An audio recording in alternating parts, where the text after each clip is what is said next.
जय श्री कृष्णा मित्रों, स्वागत है आप सभी दर्शक बंधुओं का पुनः हमारे YouTube चैनल ज्ञान गंगा में।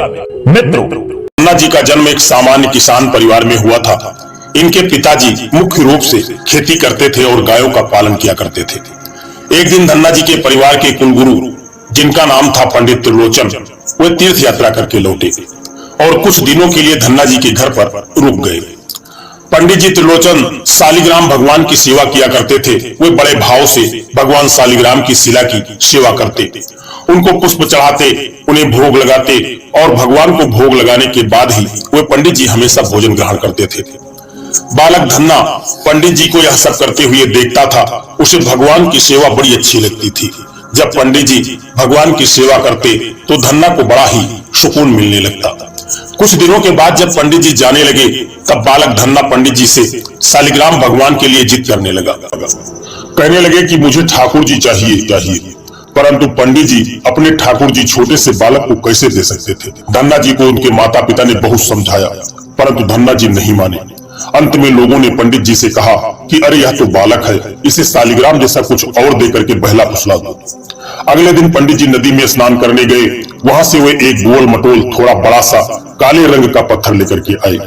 तब वे धन्ना जी के पास आकर बोले, मैं तुम्हें अपने ठाकुर जी को दे दूंगा, लेकिन मेरे पास दो ठाकुर जी हैं, बड़े ठाकुर जी और छोटे ठाकुर जी। तुम्हें कौन से ठाकुर जी चाहिए? धन्ना जी ने झट से जवाब दिया, मुझे तो बड़े ठाकुर जी चाहिए। पंडित जी भी यही चाहते थे। तब पंडित जी ने धन्ना जी को वह बड़ा काला पत्थर जो बड़े ठाकुर जी को बता करके दे दिया। अब ठाकुर को पाकर धन्ना जी बहुत प्रसन्न हो गए, बड़े खुश हो गए। वे बड़े भाव से उनकी सेवा करने लगे। जब धन्ना जी गाय चराने खेतों की तरफ जाते तो ठाकुर जी को अपने साथ ले जाते। धन्ना जी की माँ ने उनको बाजरे की रोटी, साग, अचार के लिए दिया। अब धन्ना जी ने भी निश्चय किया कि वे भी पंडित जी की तरह ही ठाकुर जी को जब तक भोग नहीं लगाएंगे और जब तक ठाकुर जी को खिला नहीं लेंगे, तब तक कोई खुद भी भोजन नहीं करेंगे। धन्ना जी जब खेत में पहुंचे तो प्रेम से ठाकुर जी को पुकार करके कहने लगे कि ठाकुर जी, जब तक आप भोग नहीं लगाएंगे तब तक मैं भोग नहीं लगाऊंगा। धन्ना जी ने निश्चय किया कि जब तक ठाकुर जी प्रकट होकर भोग नहीं लगाते, वे भी भोजन का एक टुकड़ा ग्रहण नहीं करेंगे। जब ठाकुर जी ने भोग नहीं लगाया तो धन्ना जी ने शाम को वह रोटी गाय को खिला दिया। 3 दिन तक ऐसा ही चलता रहा। न ठाकुर जी भोग लगाते और न धन्ना जी भोजन करते। चौथे दिन की बात है, धन्ना जी की माता फिर से रोटी लेकर आई। अब धन्ना जी के खेतों में जोर जोर से धन्ना जी जाकर के रोने लगे और ठाकुर जी से गुहार लगाने लगे। वे बोले, आप तो बड़े ठाकुर जी, आपको तो लोग रोज 56 प्रकार का भोजन खिलाते होंगे, परंतु मैं तो बालक हूँ, 3 दिन से भूखा हूँ और परेशान हूँ। आपको मुझ पर दया भी नहीं आती? क्या मुझ पर दया करके ही थोड़ा भोग लगा लो, जिससे मैं भी कुछ खा सकूं? क्योंकि पंडित जी ने कहा था कि आपको खिलाए बिना मैं कुछ नहीं खा सकता, इसलिए पहले आप खा लो, इसके बाद ही मैं खाऊंगा। धन्ना जी की भोलेपन से की गई प्रार्थना को सुनकर भगवान श्री कृष्ण साक्षात प्रकट हो गए। अपने ठाकुर जी को देखकर धन्ना जी बहुत प्रसन्न हो गए। उन्होंने ठाकुर जी को माँ की दी हुई बाजरे की रोटी, साग और गुड़ खाने को दे दिया। ठाकुर जी बड़े चाव से रोटी खाने लगे। 4 रोटियों में से 2 रोटी ठाकुर जी ने खा लिया। अब ठाकुर जी तीसरी रोटी को खाने लगे। तब धन्ना जी ने उनका हाथ पकड़ लिया और कहा, सारी रोटियां आप ही खा जाएंगे, क्या मुझे तो भी भूख लगी है, तो मैं कैसे खाऊंगा? मैं तो 4 दिनों से भूखा हूँ, मैंने भी नहीं खाया है। 2 रोटी आपने खा ली, अब 2 रोटी मेरे लिए छोड़ दो। इसके बाद ठाकुर जी मुस्कुराने लगे और बची हुई 2 रोटियां धन्ना जी ने खाई जो ठाकुर जी ने छोड़ी थी। अब तो उनका यह रोज का नियम बन गया। धन्ना जी जब भी गाय चराने जाते तो भोजन खेत में जाकर के ठाकुर जी के साथ ही करते। एक दिन ठाकुर जी ने धन्ना जी से कहा कि तुम रोज मुझे रोटी खिलाते हो, मैं मुफ्त में रोटी नहीं खाना चाहता, मैं तुम्हारा कोई काम कर दिया करूंगा। धन्ना जी ने कहा, मैं तो बालक हूँ, केवल गाय ही चराता हूँ, मैं आपको क्या काम बता सकता हूँ? तब ठाकुर जी ने कहा कि मैं तुम्हारी गाय ही चरा दिया करूंगा। उस दिन के बाद से ठाकुर जी धन्ना जी की गाय चराने लगे। एक दिन धन्ना जी ने ठाकुर जी से पूछा, आप मुझे अपने हृदय से क्यों नहीं लगाते? तब ठाकुर जी ने कहा, मैं तुम्हें प्रत्यक्ष हो गया हूँ, लेकिन पूरी तरह से मैं तब मिलता हूँ जब कोई सदगुरु जीव को अपना लेता है। अभी तुम अपने किसी गुरु की शरणागति ग्रहण नहीं की है, इसीलिए मैं तुम्हें अपने हृदय से नहीं लगा सकता। धन्ना जी बोले, मैं जो जानता नहीं कि गुरु किसे कहते हैं, फिर मैं अपने गुरु कैसे बनाऊं? ठाकुर जी बोले, काशी में जगत गुरु श्री रामानंदाचार्य मेरे ही स्वरूप में विराजमान, तुम जाकर उनकी शरण ग्रहण करो। ठाकुर जी के कहने के अनुसार धन्ना जी ने काशी जाकर रामानंदाचार्य जी की शरणागत ग्रहण कर ली। उस समय धन्ना जी की आयु लगभग 15-16 साल के आसपास थी। श्रीमान श्री रामानंदाचार्य जी ने धन्ना जी को अपने शिष्य के रूप में स्वीकार कर लिया और उन्हें आदेश दिया कि अब तुम अपने घर चले जाओ। धन्ना जी बोले, गुरुजी अब मैं घर नहीं जाना चाहता, आप मुझे घर जाने का आदेश क्यों दे रहे हैं? गुरुजी बोले, अगर तुम यहाँ रहकर भजन करोगे तो केवल तुम्हारा ही कल्याण होगा, लेकिन अगर तुम अपने घर जा करते हुए अपने माता पिता की सेवा करते हुए भजन करोगे तो तुम्हारे साथ कई जीवों का उद्धार हो जाएगा। गुरु जी की आज्ञा अनुसार धन्ना जी घर को लौट आए। इसके बाद जैसे ही धन्ना जी घर पहुंचे, ठाकुर जी ने उन्हें अपने हृदय से लगा लिया। इसके बाद धन्ना जी खूब संत की सेवा करने लगे। जब भी उनके आता, धन्ना जी उन्हें अपने घर में ले आते और बड़े प्रेम से उनकी सेवा करते, उन्हें भोजन खिलाते। संतों की सेवा करने के कारण अब उनके घर दूर दूर से साधु संत आने लगे। धन्ना जी उन सभी का बड़े प्रेम से सत्कार करते और सभी को भोजन खिलाते। एक दिन की बात है, धन्ना जी के पिता ने धन्ना जी से कहा कि देखो भाई, हम लोग गृहस्थ हैं, यदि महीने में एक आध बार कोई साधु आ जाए तो हम उसकी सेवा भी कर दें और उन्हें भोजन भी करवा दें, लेकिन तुम्हारी इन साधुओं से ऐसी दोस्ती हो गई है कि हर दूसरे दिन कोई न कोई साधु चला आता है और अपने साथ एक दो और को भी ले आता है। यह ठीक नहीं है। हम अपनी खेती बाड़ी का काम करें या इन साधुओं की सेवा करें। तुम तो अभी बालक हो, कुछ कमाते नहीं हो, तुम्हारा पालन पोषण भी हम, और ऊपर से तुम साधुओं को बुला लाते हो। इस प्रकार इन निठल्ले साधुओं की सेवा करना ठीक नहीं है। इसलिए एक बात कान खोल, आज के बाद यदि तुम किसी साधु के करके घर को आए तो मैं तुम्हें घर में नहीं घुसने। तुम्हें यदि साधु की सेवा करनी है तो पहले कुछ कमाई करो, फिर अपनी कमाई से साधु की सेवा करना। पिताजी की बात को सुनकर धन्ना जी उदास हो गए और चुपचाप खड़े हो गए। तब पिताजी ने धन्ना को डांटते हुए कहा, आज के बाद किसी साधु को घर में लेकर के मत आना और जाओ खेत में गेहूं बो करके आ जाओ। खेत तैयार है, बोरी में गेहूं का बीज रखा है, इसे बैलगाड़ी में ला दो, ले जाओ और खेत बो दो। धन्ना जी ने बैलगाड़ी में गेहूं रखा और खेत में बोने के लिए चल दिए। धन्ना जी थोड़ी ही दूर चले थे कि उन्हें मार्ग में कुछ साधुओं की टोली आती दिखाई दी। धन्ना जी ने बैलगाड़ी से उतरकर उन साधुओं को साष्टांग प्रणाम किया। संतों ने धन्ना जी को आशीर्वाद दिया और पूछा, बेटा इस गांव में धन्ना जी है, सुना है वे जगत गुरु रामानंदाचार्य के शिष्य हैं और बहुत छोटी सी उम्र में उन्होंने भगवान का दर्शन प्राप्त कर लिया है, हम भी उनका दर्शन करना चाहते हैं। यह सुनकर धन्ना जी संकोच में पड़ गए और वे हाथ जोड़कर बड़ी विनम्रता से बोले, महाराज मुझे ही लोग धन्ना भगत कहते हैं। संत बोले, भगवान ने बड़ी कृपा की, हम जिनसे मिलने आए थे वो यही मिल गए। निश्चित आप ऐसे ही भक्त हैं जैसा आपके विषय में सुना था। कितनी विनम्रता है आप में। चलिए आपके घर चलते हैं, वहीं बैठकर आपसे चर्चा करेंगे और ढेर सारी बातें करेंगे। अभी पिताजी ने साधुओं को घर लाने से मना किया है। यदि मैं खेतों में बीज बोने के बजाय इन साधु संतों को घर ले गया तो पिताजी आसमान सिर पर उठा लेंगे और इन साधुओं को भी भगा देंगे।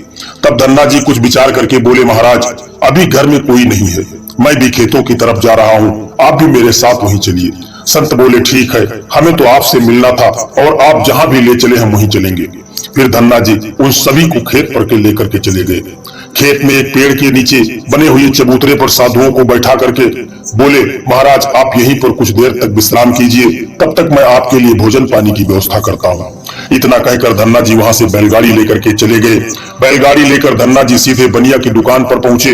वहां पर उन्होंने बैलगाड़ी में जो भी बीज गेहूं खेत में बोने के लिए रखा था उसे बनिया को बेच दिया और उसी से दाल चावल और जो भी उससे बनने वाला पदार्थ था, चूरमा, सारा सामान खरीद लिया।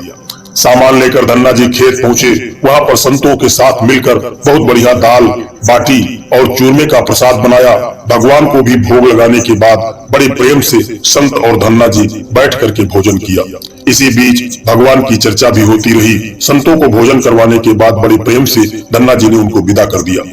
संतों के जाने के बाद धन्ना जी सोचने लगे कि बीज वाले गेहूं को बेच करके मैंने संतों को भोजन करा दिया, अब खेत में क्या बोया जाए। अगर पिताजी बीज मांगेंगे तो मैं कहां से बीज ला करके दे दूंगा, और यदि खेत में कुछ पैदा नहीं हुआ तो मैं पिताजी को कौन सा जवाब।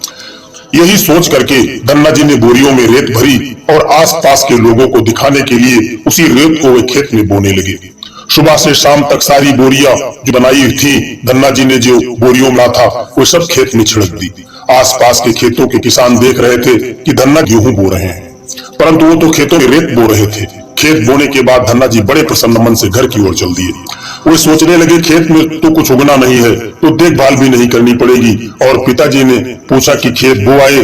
धन्ना जी जब घर पहुंचे तो बोले कि पिताजी मैं खेत को बो आया हूँ। कुछ दिन बीते, धन्ना जी के पिताजी और गांव के कुछ बड़े बूढ़े लोग धन्ना जी के पास आए और बोले कि तुमने कैसा खेत बोया है, ऐसी फसल तो हमने अपने जीवन में आज तक नहीं देखी। ऐसा लगता है जैसे गेहूं का एक एक दाना नाप नाप करके एक समान दूरी पर बोया गया है और सारे ही दाने उगाए हैं। इतनी सुंदर फसल तो हमने आज तक नहीं देखी। ये सब तुमने कैसे किया? धन्ना जी सोचने लगे, ये सब तो उनको ताने मार रहे हैं, खेत में कुछ उगा नहीं होगा, इसीलिए ऐसी बातें सब कह रहे हैं। तब धन्ना जी आश्चर्यचकित होकर के स्वयं खेत पर जाकर के देखा, तो वहां जाकर वे जब पहुंचे तो बड़े ही आश्चर्यचकित हो गए। उन्होंने देखा कि जिस खेत में उन्होंने रेत बोई थी वहां पर फसल उगाई थी और एक सुंदर फसल उन्होंने भी कभी नहीं देखी थी। फसल को देखकर धन्ना जी भगवान की कृपा का एहसास हुआ और उनकी आंखों से आंसू निकल आए। धन्ना जी जोर जोर से रोने लगे। जब धन्ना जी के पिता और अन्य गांव वाले ने रोने का कारण पूछा, तब धन्ना ने रोते हुए सारी घटना कह सुनाई। धन्ना जी बोले, पिताजी, जब आपने संतों को घर लाने के लिए मना किया था और खेत बोने के लिए गेहूं दिया था, उसी दिन मुझे मार्ग में कुछ संत मिले। मैंने उन संतों को अपने घर में नहीं लाया और खेत पर ठहरा करके जो भी बीज मैंने बोने के लिए गेहूं लिया था वो सब बनिए की दुकान पर बेच करके मैंने संतों को भोजन करवा दिया। इसके बाद मैंने लोगों को दिखाने के लिए खेत में रेत को बो दी। फिर यह फसल कैसे उगाई मुझे नहीं मालूम, या कैसे हो गया। धन्ना जी की बात सुनकर उनके पिताजी की आंखों में आंसू आ गए और वे बोले, मेरा धन्य भाग जो मेरे घर में ऐसे पुत्र ने जन्म लिया। आज के बाद हम तुमको रोकेंगे नहीं, खूब साधु को बुलाओ, संतों की सेवा करो, हम तुम्हें अब कभी मना नहीं करेंगे। आज से मैं भगवान की भक्ति किया करूंगा और तुम्हारे साथ संतों की सेवा का। इसके बाद धन्ना जी और उनके परिवार वाले खूब संतों की सेवा करने लगे। कुछ समय बाद धन्ना जी की उगाई हुई फसल को काटने का समय आ गया। उस समय से उतने ही आकार की खेती से 50 गुना ज्यादा गेहूं निकला। यह गेहूं इतना ज्यादा था कि उसे रखने तक की जगह नहीं बची थी। गांव से सभी लोग धन्ना जी की फसल देख करके आश्चर्यचकित हो गए और सभी आश्चर्य करने लगे थे। अब धन्ना जी और उनका परिवार अपनी क्षमता के अनुसार खूब संत की सेवा और भगवान की भक्ति करने लगे। उनके घर हमेशा साधु संतों का तांता लगा रहता। साधु संतों की बड़ी बड़ी जमात। धन्ना जी बड़े प्रेम से उन सभी का आदर सत्कार करते। अब धन्ना जी जब भी खेतों में फसल बोते, हर बार ऐसे ही फसल होने लगी। अब धन्ना जी अपने गांव के बड़े किसान बन गए। लोग धन्ना जी के चमत्कारी संत मानने लगे और उनके खेतों की मिट्टी को भी चमत्कारी मानने लगे। अब जिन लोगों के खेतों में पर्याप्त फसल नहीं होती, वे लोग धन्ना जी के खेतों की मिट्टी को लेकर अपने खेतों में छिड़क लेते, जिससे उनकी फसल भी अच्छी होने लगी। चारों तरफ धन्ना जी की जय जयकार होने लगी। एक बार भगवान ने धन्ना जी की परीक्षा लेना चाहा। धन्ना जी गाँव में अकाल पड़ गया। धन्ना जी बड़े किसान थे, उनके पास बहुत खेती थी और अन्न के भंडार भरे थे। अकाल के कारण उनके गांव और आसपास के क्षेत्रों के ब्राह्मण, संत, गरीब और जरूरतमंद लोग धन्ना जी मदद की उम्मीद से आने लगे। धन्ना जी भी उन्हें दोनों हाथों से भंडार लुटाने लगे। कभी कोई जरूरतमंद उनके घर से खाली हाथ नहीं लौटा। धीरे धीरे धन्ना जी का अन्न भंडार समाप्त होने लगा, परंतु धन्ना जी ने निश्चय किया कि जब तक उनका सामर्थ्य है वे किसी भी जरूरतमंद को निराश नहीं करेंगे और सब कुछ बेचकर वे लोगों की मदद करेंगे। धन्ना जी की संत की सेवा से प्रसन्न होकर एक दिन उनके पास संत के वेश में स्वयं ठाकुर जी आ गए। संत ने उन्हें तुम्बा कमंडल बना करके दिया और कुछ लौकी के बीज दिए और उनको कहा कि धन्ना जी इन बीजों को अपने खेत में बो दो और जब इनकी फसल पक जाए तो उनसे जो भी प्राप्त हो उसे लोगों की सेवा में खर्च कर देना। धन्ना जी ने ऐसा ही किया। संत की आज्ञा से उन्होंने तुम्बा के बीज खेतों में बो दिए। गांव के लोग कहने लगे, लगता है धन्ना जी पागल हो गए हैं, ऐसे भीषण अकाल में फसल बो रहे हैं, परंतु वो भी तुम्बा की। इस कड़वी तुम्बा को जो पशु भी नहीं खाते या तो केवल कमंडल बनाने के काम में आता है। ऐसी फसल यदि उग भी गई, पैदा भी हो गई तो उसका क्या फायदा होगा। परंतु धन्ना जी ने संत के कहने के अनुसार अपने खेतों में तुम्बा लौकी के बीज बो दिए। कुछ दिन बाद तुम्बा की फसल उगाई। सभी लोग आश्चर्य करने लगे कि ऐसे भीषण अकाल में बिना पानी के कोई फसल कैसे उग सकती है। कुछ ही दिनों में धन्ना जी का खेत हरा भरा हो गया। इसी बीच धन्ना जी जरूरतमंदों की सेवा करते रहे। धन्ना जी ने अपना सारा अन्न भंडार लुटा दिया। उनके घर में जो भी फसल के बीज रखे थे वो सब उन्होंने संतों को भोजन के लिए दान कर दिया। अब उनके पास अपने परिवार के गुजारे के लायक भी अन्न नहीं बचा था। गांव के लोग कहने लगे, बड़ा मूर्ख है जो सारा अन्न लुटा दिया, अपने परिवार के लिए कुछ भी नहीं रखा और इसने फसल में बोई तो तुम्बा जिसे कोई खा भी नहीं सकता। धन्ना जी को लोगों की बातों से कोई फर्क नहीं पड़ा। वे तो भगवान का नाम लेते रहते और लोगों की मदद करते रहते। एक दिन ऐसा आया जब धन्ना जी के खेतों में लगी फसल पक गई। उनके खेत में बड़े बड़े तुम्बा के फल दिख रहे थे। धन्ना जी ने सोचा, अब दान करने को तो कुछ भी है नहीं, अब इन तुम्बा से कमंडल बनाकर संतों को दिया करेंगे। धन्ना जी खेतों में लगे सभी तुम्बा के फल तोड़कर घर को ले आए। घर आकर जैसे ही उन्होंने एक तुम्बा को कमंडल बनाने के लिए काटा, उन्होंने देखा कि तुम्बा हीरे मोती जवाहरात और कीमती रत्नों से भरा हुआ था। तुम्बा को कीमती रत्नों से भरा हुआ देखकर वे आश्चर्यचकित रह गए। उनके पास तो तुम्बा की पूरी फसल थी। देखा सभी तुम्बों में ऐसे ही कीमती रत्न भरे हुए थे। अब उनके पास इतने कीमती रत्न और जवाहरात हो गए जिससे किसी राजा के पास शायद भी न हो। इस चमत्कार को देखने के बाद धन्ना जी को उन संतों की याद आई जिन्होंने उन्हें तुम्बा के बीज दिए थे।